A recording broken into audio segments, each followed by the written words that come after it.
আমাদের গুরু পূর্ণিমা যখন আমাদের ভিতরে আমাদের ভিতরে প্রকট হয় শিষ্যদের ভিতরে, তখন আমাদের ভিতরে পাপ তাপ কালিমা এগুলো কিছু থাকে না। এই গুরু পূর্ণিমা দিন বিশেষভাবে গুরু পূজা করতে হয়। এখন আমাদের গুরু জগৎ গুরুকে অনেক জায়গায় শ্রী গোবিন্দ, অনন্ত কোটি বিশ্ব ব্রহ্মাণ্ডের মালিক তিনি। তিনি যুগ যুগ ধরে পৃথিবীতে গুরু রূপে পাঠান। গুরুদেব ফলত মূলত গুরুদেব হচ্ছেন কি ভগবানের কৃপা শক্তির আধার। ভগবানের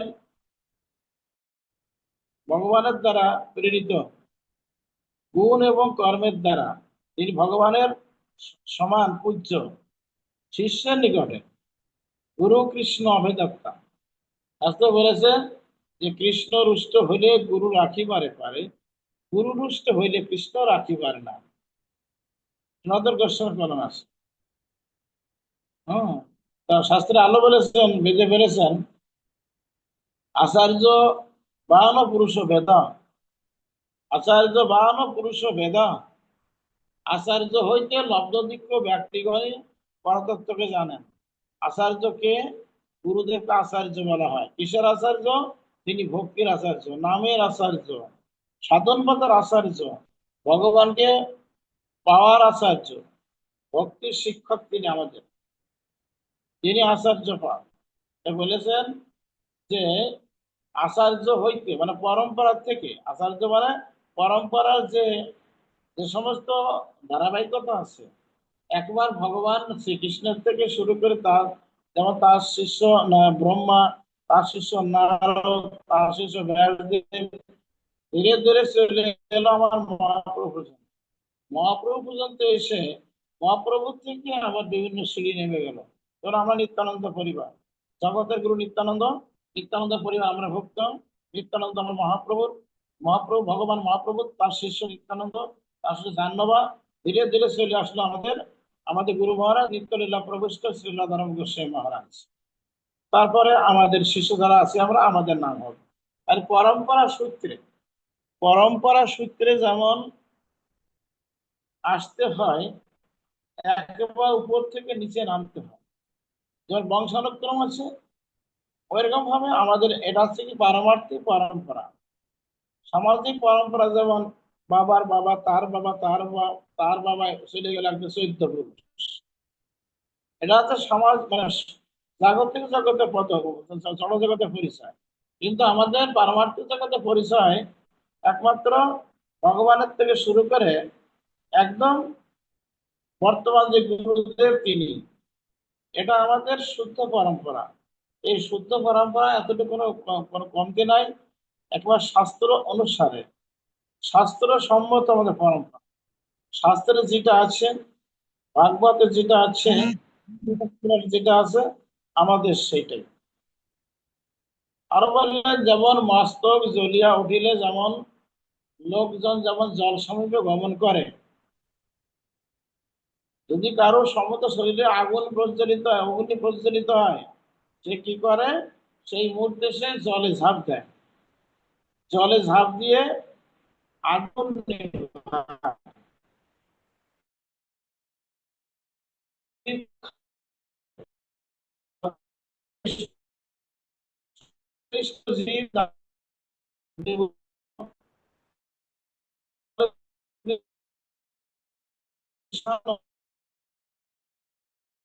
হিয়া জলে জুড়াইতে না কইলে উপায়। মহাজন বাক্য। এ সংসারটা বিশ্বের অনল, বিষয় বিষ, যেখানে চাওয়া পাওয়া, দশ মানে প্রতিষ্ঠা, ইন্দ্রিয় তর্পণ, ভগবানকে বাদ দিয়ে নিজের স্বস্ব সেলফ ইন্টারেস্টের জন্য, আত্মসুখ করার জন্য যে সমস্ত মার্গ আছে সেই মার্গ গমন করে, একে বলা হয় সংসার ক্লিষ্ট।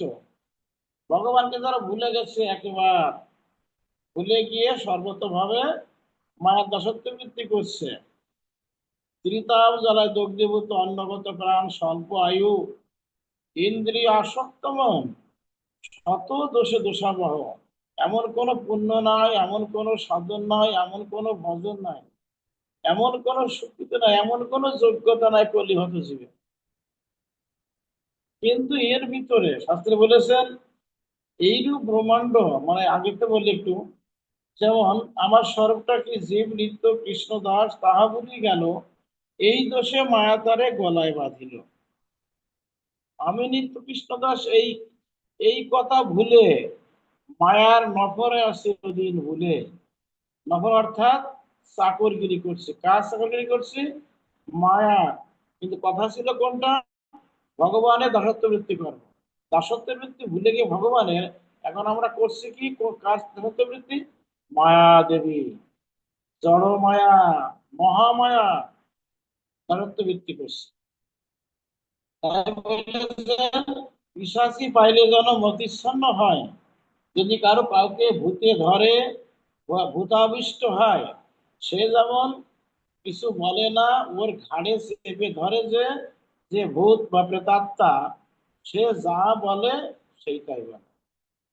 এইটা হচ্ছে কি আমাদের মায়ার ভূত, জড় মায়ার ভূত আমাদেরকে চেপে ধরেছে।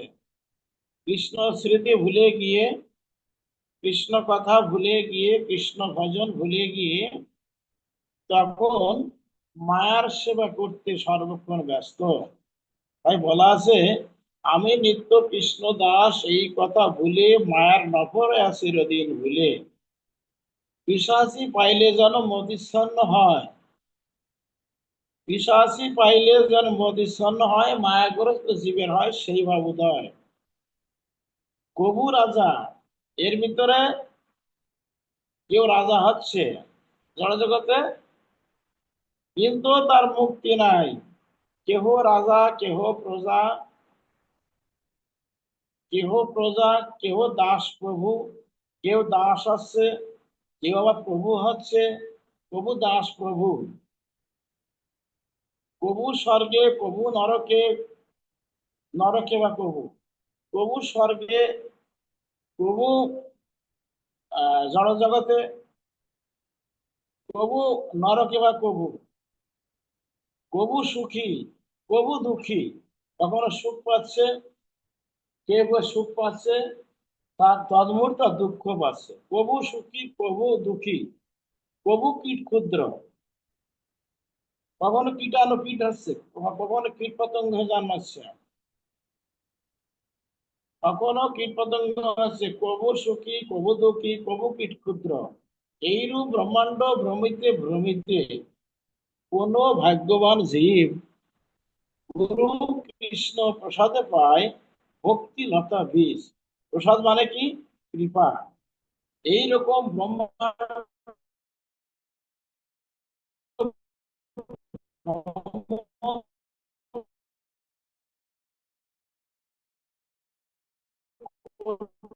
করতে করতে করতে করতে নিমিষের ভিতরে পালিয়ে যাবে। তখন সেই ঘাড়ে বাস করবে, সেই মাথায় বাস করবে আমাদের আদি শ্রী গোবিন্দ। তাহলে কি বলেছেন? ব্রহ্মাণ্ড ভ্রমিতে ভ্রমিতে কোন ভাগ্যবান জীব গুরু কৃষ্ণ প্রসাদে পায় ভক্তি লতা বীজ। ভক্তি লতা বীজ, তাতে কৃষ্ণ ভজে করে গুরুর সেবন। যখনই গুরু কৃপা হয়ে গেল, গুরু তাকে বললো, বাবা তুই শ্রীকৃষ্ণের ভজন কর, গীতায় গৌরের সেবা কর, আর গুরু দাসত্ব বৃত্তি কর, গুরুর সঙ্গে একটা মধুর সম্বন্ধ কর, একটা সম্বন্ধ করে নে। বলেছেন, এইরূপ ব্রহ্মাণ্ড ভ্রমিতে ভ্রমিতে কোন ভাগ্যবান জীব গুরু কৃষ্ণ প্রসাদে পায় ভক্তি লতা বীজ। তাতে কৃষ্ণ ভজে করে গুরুর সেবন, মায়া জাল ছুটে যায় পায় কৃষ্ণের চরণ। একবার এতগুলো স্টেজ পেরিয়ে তারপর হবে কৃষ্ণ দর্শন। আগে হবে না। গুরু হচ্ছে কি? গুরু মানে বৃহৎ। গুরু মানে আমরা ব্যাকরণ, গুরু মানে বৃহৎ। তিনি সবসময় বড়ই থাকেন গুরু। গুরুদেব মহেশ্বর, গুরুরেব সাক্ষাৎ ব্রহ্ম, তস্মৈ শ্রী গুরবে নমঃ। গুরু আমার ব্রহ্মা, গুরু আমার বিষ্ণু, গুরু আমার মহেশ্বর। যখনই আমাদের জন্মটা জন্ম দিলে ঊর্ধ্ববীজে পিতা মাতা কামনা শক্ত হয়ে যখন আমাদের জন্ম হয়, 10 মাস 10 দিনের ভিতর আমরা ভূমিষ্ঠ হই। গর্ভে থাকি 10 মাস 10 দিন। এটা এটা হচ্ছে কি কামনা শক্তির মাধ্যমে। পিতাচার মাতাচার গুরুর 8 শক্তি দিয়ে সৃষ্টি হলো 18 মুকাম তত্ত্ব আমাদের দেহটা। প্রকৃতির নিয়মে আমাদের জন্ম হলো, পৃথিবীতে আমরা ভূমিষ্ঠ হলাম। এটা বলা হয় শুক্র জনম। দিব্য জনম হচ্ছে কি ব্রাহ্মণ কর্তৃক, যখন ষড়াক্ষর মন্ত্র দান করেন ব্রাহ্মণগণ, কে বলা হয় সাবিত্র জনম।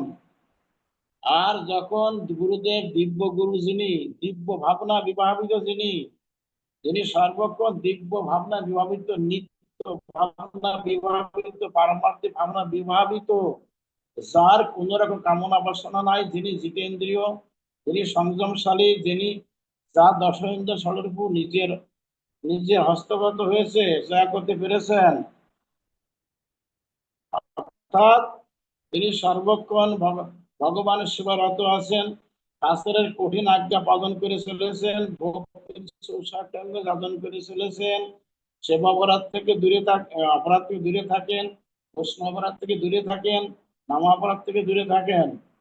যিনি লক্ষ লক্ষ নাম জপ করেন, যার কোনো কামনা বাসনা নাই, যিনি অনন্ত গুণে গুণান্বিত, যিনি শাস্ত্রে আছে বৈষ্ণবের 26টি লক্ষণ, এই 26টি গুণযুক্ত তিনি থাকবেন, তিনি আছেন নিঃসন্দেহ সদরূপ এবং তিনি ভগবানের পুত্র। শাস্ত্রে বলেছেন গুরু পূজা না করে কখনো কৃষ্ণ পূজা হয় না। হরিভক্তি বিলাসে বলা আছে, যে দাম্ভিক, যে অহংকারী ব্যক্তি গুরু না করে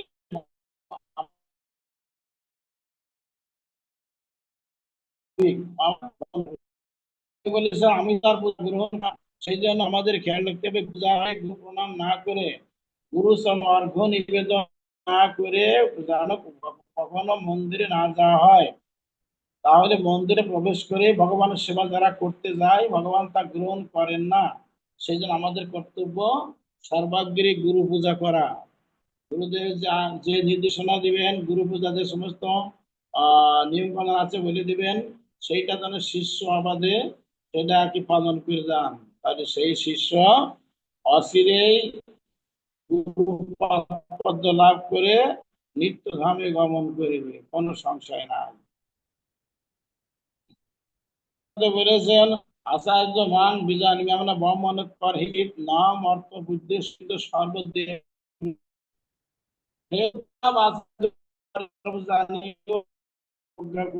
মনে রেখো গুরুদেব, তুমি গুরুর প্রতি অসময় কি অসময় দেবতা গান করো, ভগবান জ্ঞান করো, তাহলে তুমি পারবে এই জড়জাগতিক সংসার ত্যাগ করে ভগবানের চরণে পৌঁছাতে। নচেত তোমাকে বারবার এই জম্বু দ্বীপে নরক কুণ্ডে আসতে হবে, কোন রকম তোমার রেহাই দেয় নাই। ভক্ত সজ্জন, সেই গুরুদেব আমার জগৎগুরু নিত্যানন্দ জগৎগুরু হচ্ছে। আজকে গুরু পূর্ণিমা সামনে আসছে, কার পূজা হবে? গুরু পূজা।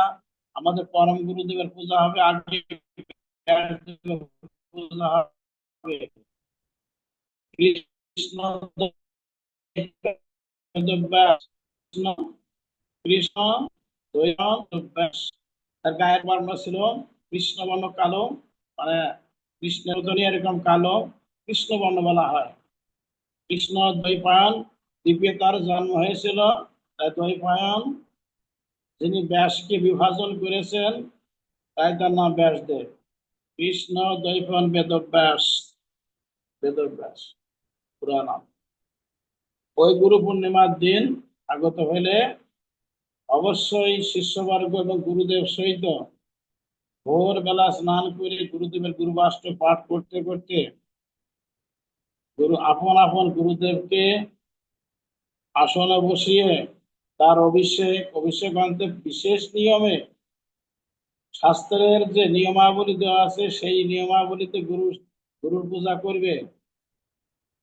আগে করবে ব্যাসদেবের পূজা করে নিয়ে, কৃষ্ণ বেদব্যাসের পূজা করে নিয়ে, তারপরে পরম্পরার পূজা করবে, তারপর গুরুদের পূজা করে গুরু আরতি করবে, গুরুচরণে পুষ্পর্ঘ্য দান করবে, গুরুচরণে প্রণাম করবে এবং গুরুচরণে একমাত্র বাসনা থাকবে যেন আমি যেন আপনার দাসত্ব বৃত্তি পেতে জনম জনম ধরে, দাসত্ব বৃত্তির মাধ্যমে সেই সেই অখিল দশের আধার যিনি, অখিলেশ্বর অধিপতি যিনি, সমস্ত পৃথিবী যাচ্ছি সৃষ্টি তার জন্য, তার চরণে যেন মানে বিশুদ্ধ ভক্তি উৎপন্ন হয়। এই গুরুদেব আপনি সেভাবে আমাকে একটু কৃপা করুন। গুরুদেবের চরণে সবসময় মনে রাখবেন, যারা ভজনের শক্তি দেন তিনি, তিনি যেন কখনো যেন আমার থেকে অন্য দিক গমন না করু, আমার যেন গুরুকে যেন হৃদয় মন্দির রাখতে পারি, তার চরণে পর্যাপ্ত ভক্তি দান করতে পারি। এই বেদব্যাস বা কৃষ্ণ বেদব্যাস আমাদের শাস্ত্রে বলেছেন অবতারের শ্রেণীবিন্যাস, 6 প্রকারের শ্রেণী আছে অবতার। যেমন ধরা যাক লীলা অবতার, যুগাবতার, গুণাবতার, মানে সপ্তবেশ অবতার, সপ্তবেশ অবতার, স্বয়ং অবতার, এইরকম 6টা অবতার। এর ভিতরে আসে কে? কৃষ্ণ দ্বৈপায়ন বেদব্যাস। তিনি অনেক শক্তি সঞ্চার করে, অনেক জ্ঞানী গুণী বিদ্বান, অনেক সাধনা করে ভগবানের, তিনি ভগবানেরই, যিনি ভগবান, অভিন্ন ভগবান বেদব্যাস কৃষ্ণ দ্বৈপায়ন, অভিন্ন ভগবান তাকে পাঠিয়েছেন জগতে কৃপা শক্তির আধার রূপে। উনি সত্য আবেশ অবতার। যেমন লীলা অবতার, শ্রীকৃষ্ণ লীলা অবতার, উনি তো শান্ত, উনি সাং অবতার, লীলা অবতার, সমস্ত কিছু গুণ অবতার, তারপরে যুগ অবতার, তার ভিতরে সীমাবদ্ধ। যেমন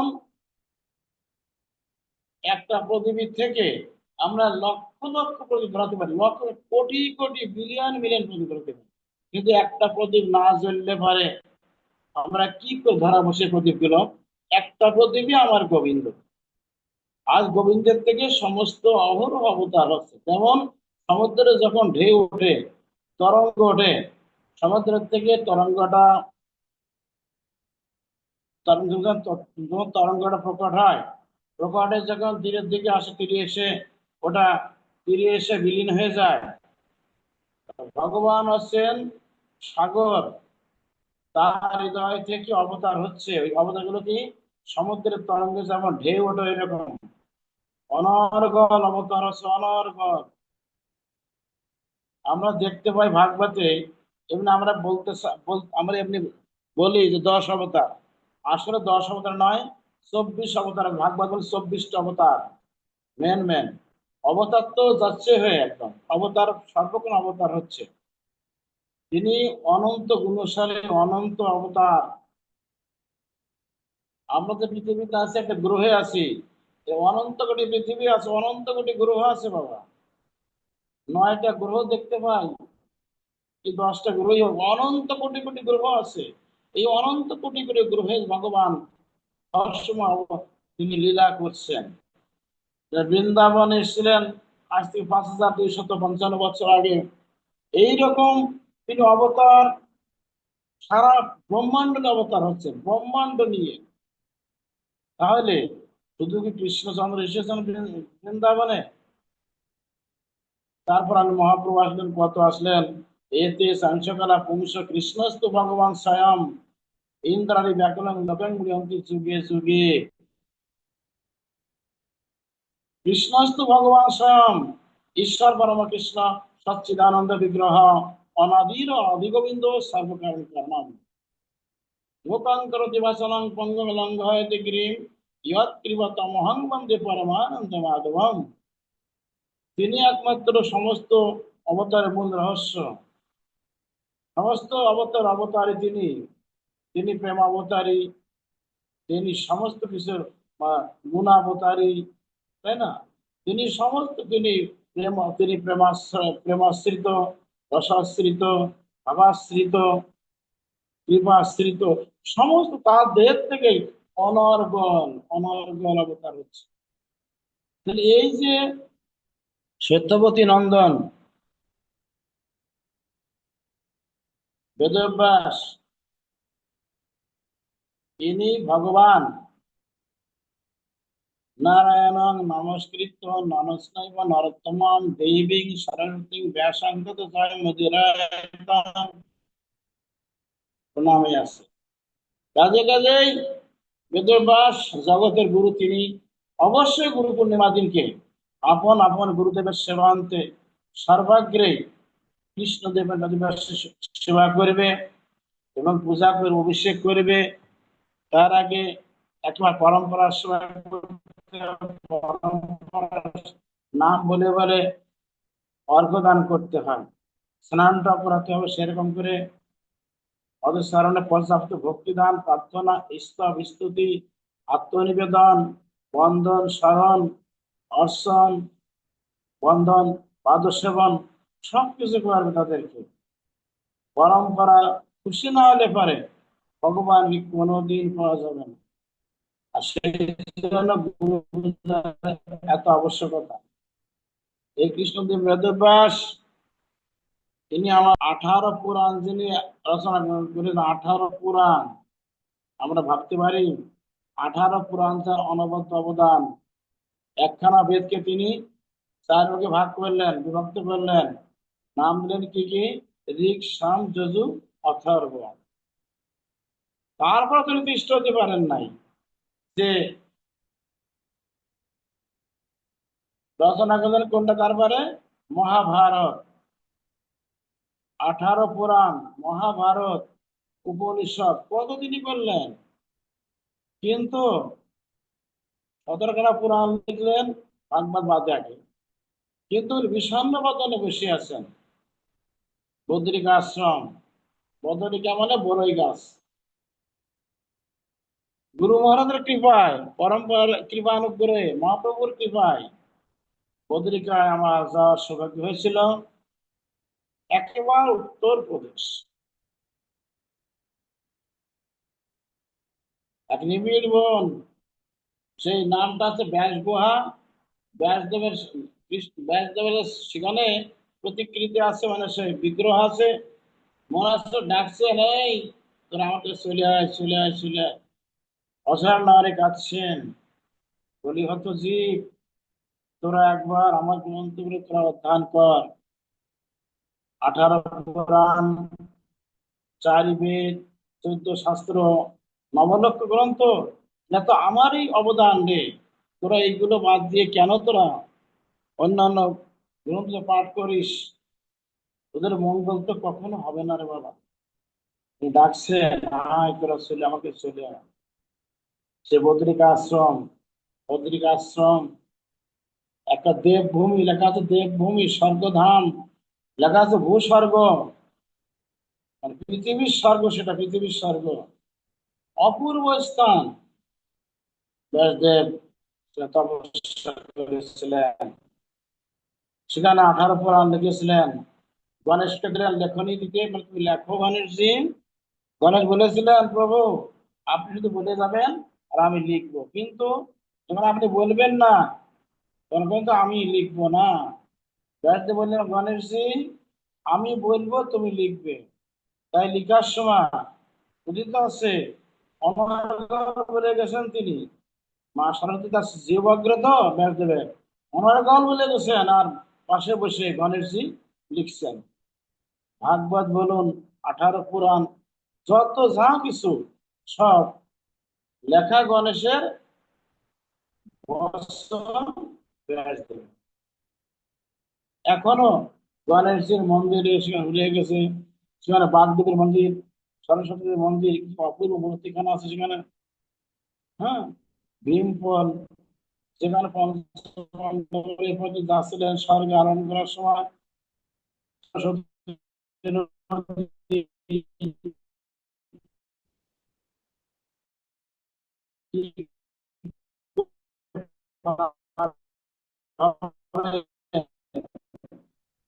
দ্রৌপদী তো একেবারে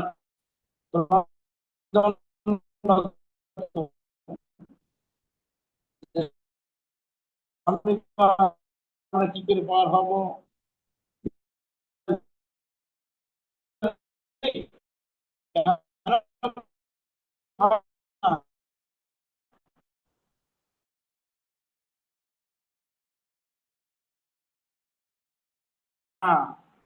মানা গাও, মানা।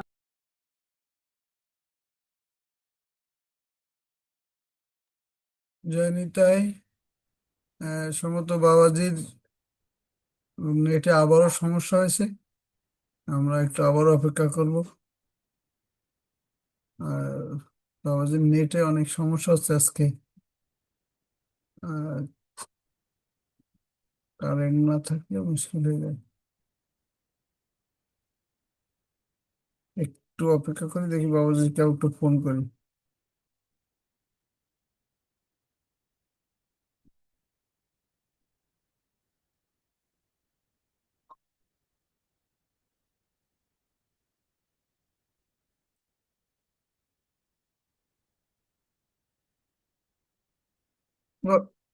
নেটের সমস্যা আছে বাবাজি, আবার একটু চেষ্টা করবো। আহ, দেখেন একটু চেষ্টা করে সংক্ষিপ্ত করে। জানি তো বাবাজি আবার একটু চেষ্টা করবে। ওখানে আজকে হয়তো বা বিশেষ করে স্থানীয়ভাবে কোনো নেটওয়ার্কের সমস্যা হচ্ছে। আহ, একটু অপেক্ষা করে দেখি। আজকে নেটের সমস্যা হচ্ছে, আজকে একটু বেশি মনে হচ্ছে।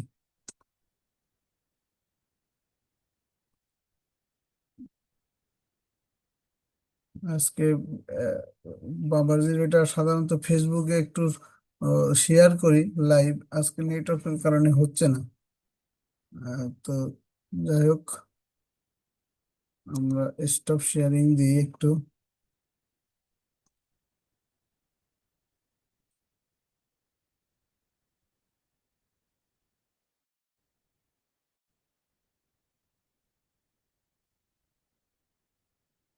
জানি তাই। শুধু ভক্তবৃন্দ, আমরা একটু অপেক্ষা করি বাবাজির জন্য। নেট যদি ভালো হয় তাহলে বাবাজির আমরা প্রবচন আরো শুনতে পারবো। আমরা একটু অপেক্ষা করি। আর যদি কোনো ভক্তবৃন্দ এর মধ্যে কোনো প্রশ্ন বা কোনো জানার থাকে, সেটা আগেই করে ফেলতে হবে আজকে। যদি বাবাজির সাথে সাথে যোগদান করতে পারেন, আর আপনারা একটু আনমিউট করে কথা বলবেন। জানি তাই।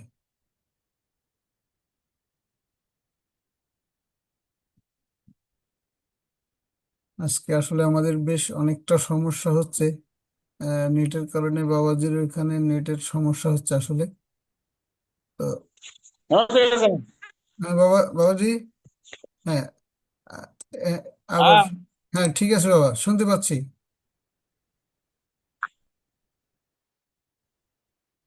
হ্যাঁ, ঠিক আছে। হ্যাঁ শুনতে পাচ্ছি বাবা, শুনতে পাচ্ছি। শুনতে পাচ্ছি, ঠিক আছে বাবা। জানি তাই। ওর জানি হরি তাই। বল। জানি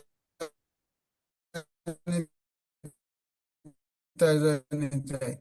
আমরা আজকে একটু সংক্ষিপ্ত করবো আর কি। নেটওয়ার্কে অনেক সমস্যা হচ্ছে আপনাদের বাবা।